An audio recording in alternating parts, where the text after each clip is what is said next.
Okay, so today we're here with Dr. Charles. I'm going to let you introduce yourself. Yeah, my name is Darren Charles. I'm a family physician here in Mansfield. Been here in Mansfield in practice for several years, but just recently opened my new private practice called Hometown Health. Excellent, okay. And today we want to talk about cholesterol. And I'd like to start with what is it and what is its function in the body? Sure. So cholesterol is normal and natural. It's important. You have to have cholesterol to survive. Cholesterol is important for digestion. Cholesterol is it's important for cell function. It's important for vitamin D production. There's a lot of things that cholesterol is necessary for in your body. Your body makes most of the cholesterol that it needs. Your liver actually produces cholesterol. You also get cholesterol from your diet as well. But yeah, so it's a normal part of everyday function. But as we know, it's kind of a double-edged sword. There's good things and bad things about cholesterol for sure. So what is the normal total cholesterol that someone should have? Right. So we typically, when we talk about cholesterol, we break it down into some components. Right. So most people have heard of their total cholesterol, and that's usually made up of your LDL, what we call your bad cholesterol, your HDL, what we call your good cholesterol, and then your triglycerides, which are another fat that we find in your blood. And so total cholesterol, usually under 200, is kind of our target for most people. We specifically pay the most attention to your LDL, your bad cholesterol. And so for most people, somewhere under about 130 is a good range, although for some folks, you want even better numbers than that. Okay. And how do you make the decision on whether or not to put someone on a statin, which lowers your cholesterol? Sure. So statins are the big thing, the big topic when it comes to cholesterol. That's everybody's sort of main discussion point, I think, was with cholesterol is when is a statin right for you? So there's a lot of things to consider. In the past, we just based statin use on numbers. So if your numbers were over a certain point, we thought that that's who needed cholesterol medicine. There's been a big swing in that thought over the last several years. And really what we do is we base statin prescriptions or statin usage on what your overall risk of heart disease is. So the important thing to know about cholesterol is the higher your LDL is, the higher your risk for heart disease is. And so the real reason we care about your cholesterol, it's certainly not because it makes you feel bad. Most people don't have any symptoms associated with high cholesterol, but it's because it increases your risk for heart disease. And so when we think about cholesterol as a risk factor for heart disease, that's how we want to make those decisions. And so what we do these days is we take all of those risk factors, things like blood pressure and smoking and diabetes and those kind of things, and we put all of those into a calculator basically, and we look at what your risk of heart disease is over the next 10 years. And so when you come into the office, we take a look at all of those risk factor numbers. We calculate your unique sort of risk number. Right. And if it's over a certain threshold, there's very good evidence that being on a statin significantly reduces your risk of heart disease. So it's not just about cholesterol, and I think that's the most important thing is there are a lot of people who have high cholesterol, but based on their age or other risk factors, they don't have a high risk of heart disease, and those people don't benefit that much from being on a statin. There are some people who have normal cholesterol, but based on other health problems or based on age, they have a high risk of heart disease, and those people benefit from being on statins even with normal cholesterol. And so, the pendulum has swung a little bit in how we decide who needs a statin and who doesn't. And so it's really more about heart disease prevention than it is about lowering those cholesterol numbers. That's exactly right. So those cholesterol numbers are a marker of risk. But the decision to treat cholesterol isn't based on just those numbers alone. It's based on a much bigger picture. And once the decision to be on a statin has been made, then what we want to do is get you on medication, not necessarily to a target number of cholesterol reading, but to lower that risk of heart disease altogether. And so, is there a way to control cholesterol without being on a statin?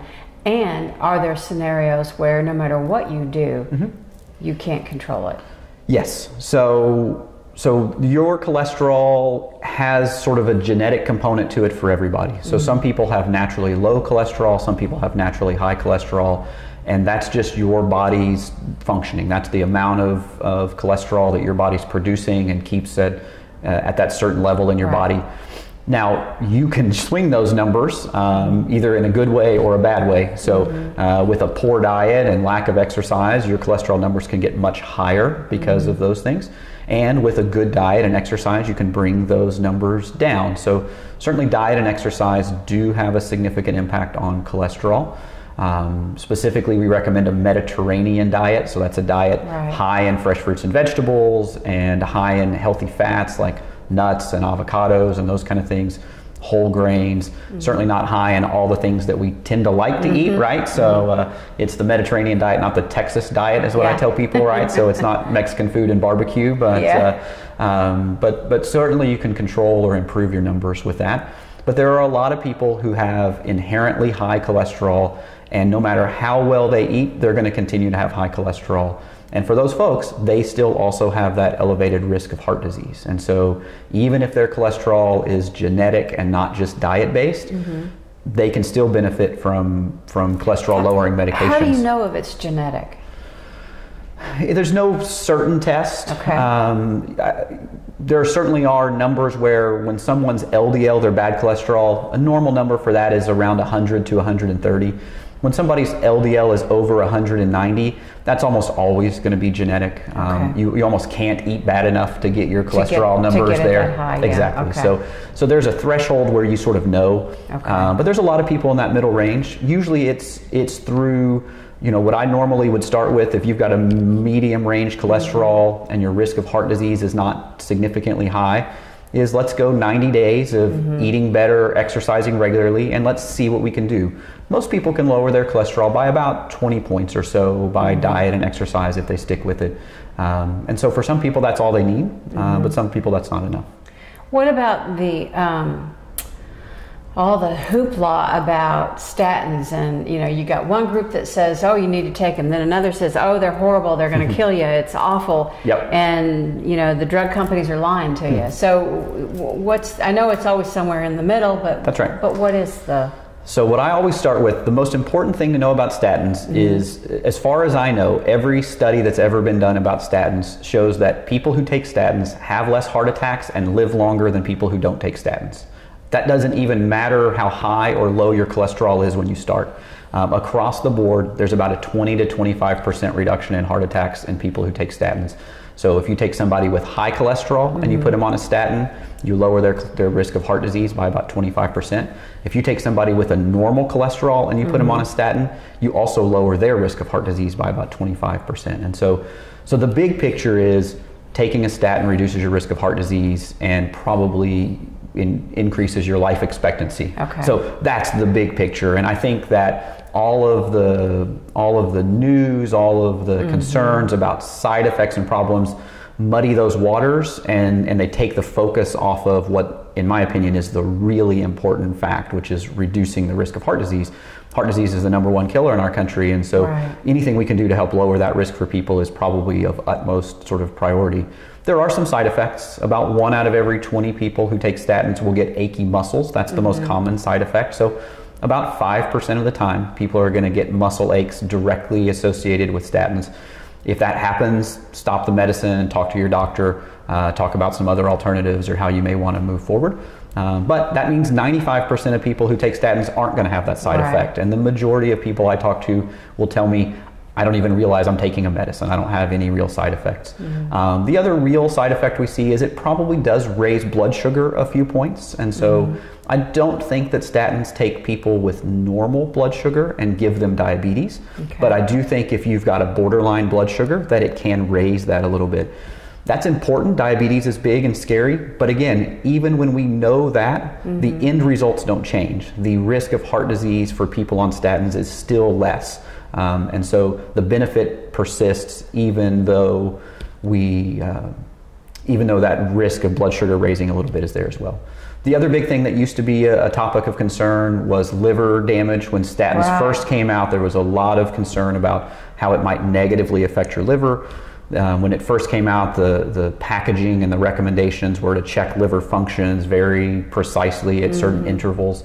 All of that got taken out of the literature a few years ago, because now that statins have been around for well over a decade, we we see that hasn't really been a major concern. Okay. In fact, what we're finding is that fatty liver disease, which is becoming a huge problem in our country, may actually be improved by being on cholesterol medication. So one of the rising causes of liver disease may actually get better. So there's a link between cholesterol and fatty liver disease. Yeah, and fatty liver disease, all of these conditions that are a lot lifestyle related, so diabetes and cholesterol and fatty liver disease, these are all on the rise, unfortunately. And fatty liver disease will take over alcohol abuse and hepatitis as sort of the most common causes of cirrhosis before long. So we've got this, that's a growing epidemic that is cholesterol related, we believe, as well.